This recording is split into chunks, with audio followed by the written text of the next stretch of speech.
Hi everyone. I'm Stanley. I'm from Gnosis Chain, specifically Gnosis Builders, ecosystem builder team for Gnosis. Yeah, today I'll just be going through the what, why, and how of Gnosis Chain.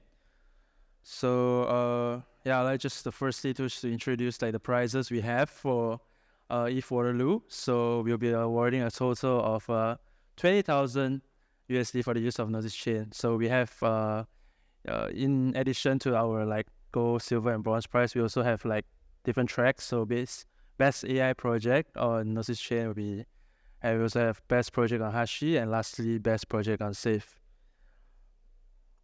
Yep. So I'll just be going through what is Gnosis Chain, why, and how, and also going through a bit on what's Gnosis Builders, and at the last I will just introduce Hashi. So what is Gnosis Chain? So Gnosis Chain is a level 1 proof of stake based EVM compatible chain. So it utilizes a dual token system. So for XDAI for gas fees and GNO for staking.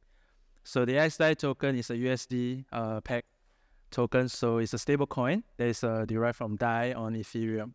So that makes it possible for the transactions to be very cheap, because with $100 you can perform as many as 100,000 transactions or more. And for Gnosis Chain, it's also community powered and developer focused. So anyone in the world can become a validator on the chain. So the goal, what's the mission of Gnosis Chain? So Gnosis Chain aims to be the most decentralized blockchain.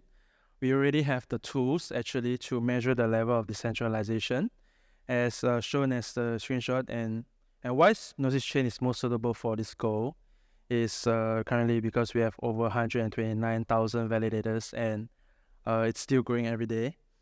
And the barrier of entry to become a validator in Gnosis Chain is very low. So one GNO is all you need, compared to like 32 ETH for Ethereum. And Gnosis Chain also tries to be accessible for user types, through like a straightforward user onboarding experience. So the key priorities of Gnosis Chain is, like I said, decentralization. We want to have a resilient backbone for Gnosis Chain, and we also want to have an intuitive validator experience for anyone who wants to come and validate for Gnosis Chain.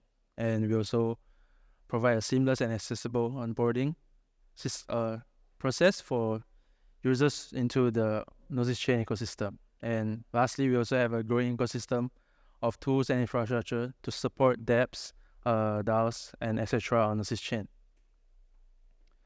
So just to introduce like what is Gnosis Chain, I'll just go through like why. So Gnosis Chain, with over 129,000 validators, it is the third most decentralized chain, so after Bitcoin and Ethereum. And speed, Gnosis Chain is fast with an average block time of 5 seconds. And getting started with Gnosis Chain is intuitive and cheap, because we have affordable transaction costs.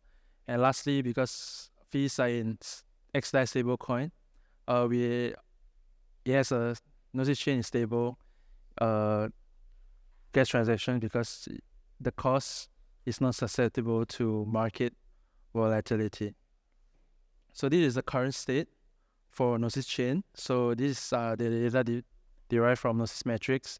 So we have 237,000 active accounts with over 5 million transactions, and 129,000 validators with $14.9 million in total deposited USD.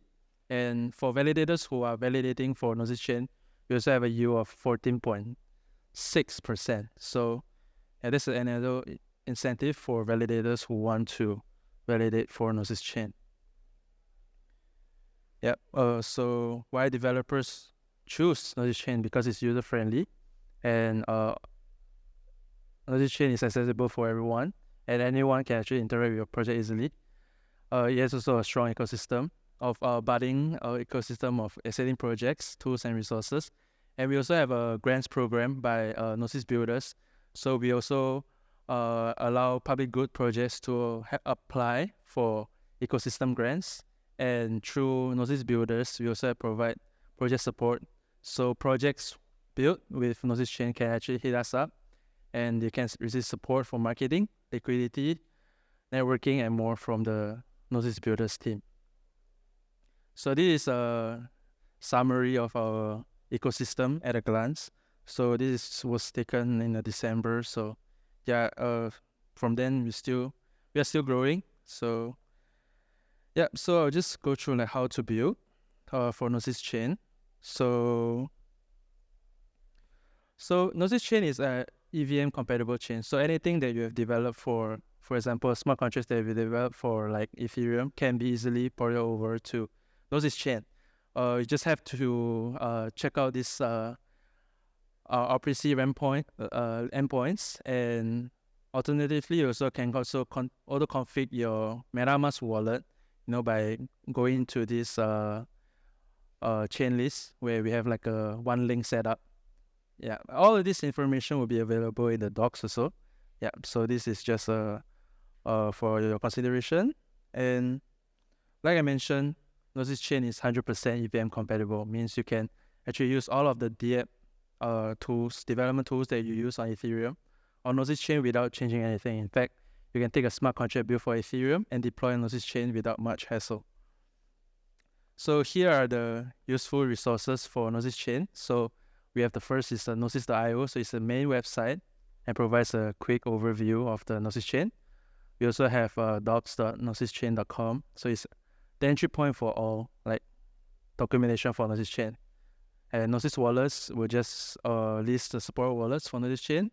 Gnosis Faucet will allow developers like you to actually get a small amount of XDAI to deploy your projects.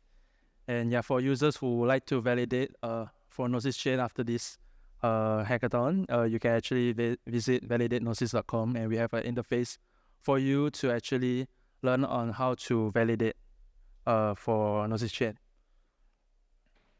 So yeah, I'll just go through like a quick overview of what's Gnosis Builders. So I'm from Gnosis Builders. So we actually provide tools for users and developers to get on board on Gnosis Chain. So yeah, our tools are on the gnosis.builders/tools, and we also have useful information for developers, users, validators, and we also have community events. And yeah, all of these are here, and all of you can check out. And for projects who would like to collaborate with us, or we can actually reach us out, and yeah, we will try to meet with you, and yeah, and provide as much support as possible. So yeah, let's switch gears. Today I'll also be going through Hashi. So Hashi is a new project launched by Gnosis Guild, which is a cross-chain protocol based on additive security. So Hashi is the hash oracle aggregator for cross-chain communication based on additive security. So multiple inputs and multiple oracles. So at its core, Hashi is a hash oracle aggregator, and it allows developers to build what Orin calls RAIHO, so redundant array of hash oracles. So the main goal here is to distribute trust for bridges on the mechanism level, where essentially you don't have to trust a particular individual bridge mechanism, and allow users to set up a layer of redundancy for their systems. So why Hashi? So Hashi was created by the Gnosis Guild team because there were many security incidents involving security incidents related to breach exploits. So in 2022, there's more than $2 billion worth of tokens that are lost due to breach-related exploits.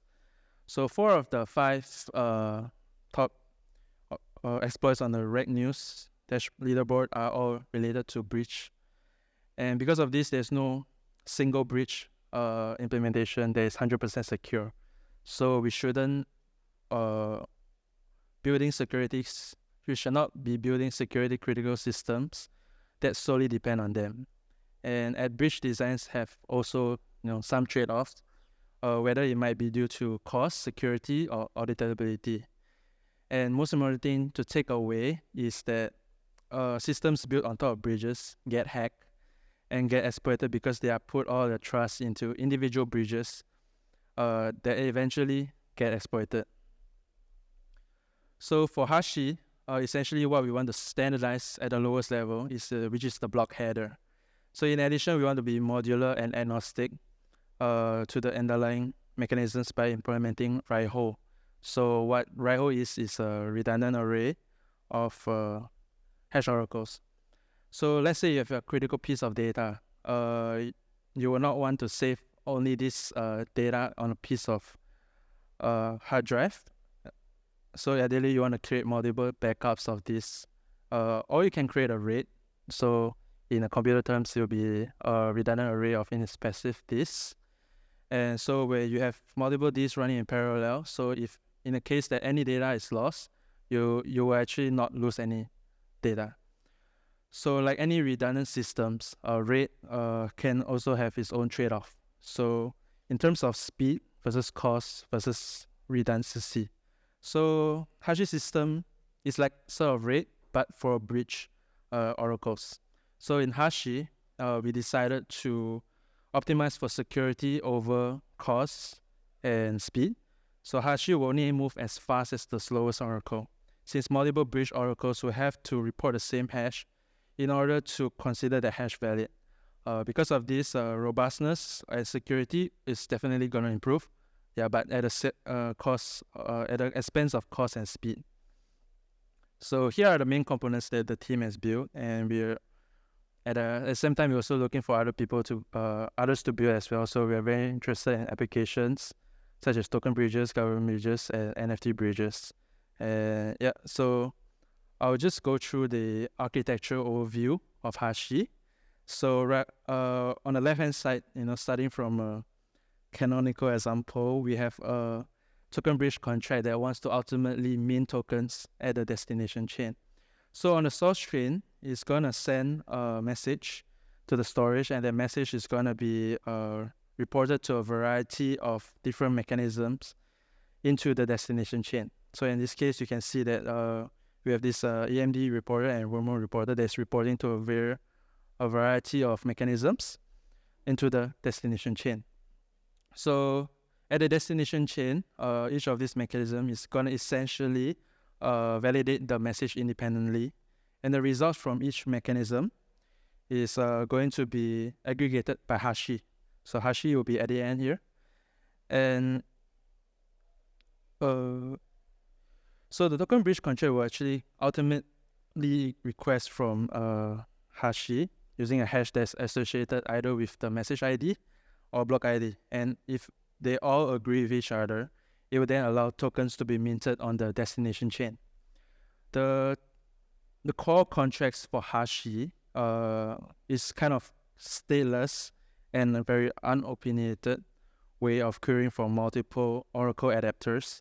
And Giri-Giri-Bashi is a kind of governable extension to Hashi that allows you to have an ownable contract where you can define explicitly which set of adapters must agree for a given hash for the system connected to consider it valid. So systems built on top of this will also want to leverage things like storage proofs, reporter contracts for broadcasting, and then executing messages based on the hash.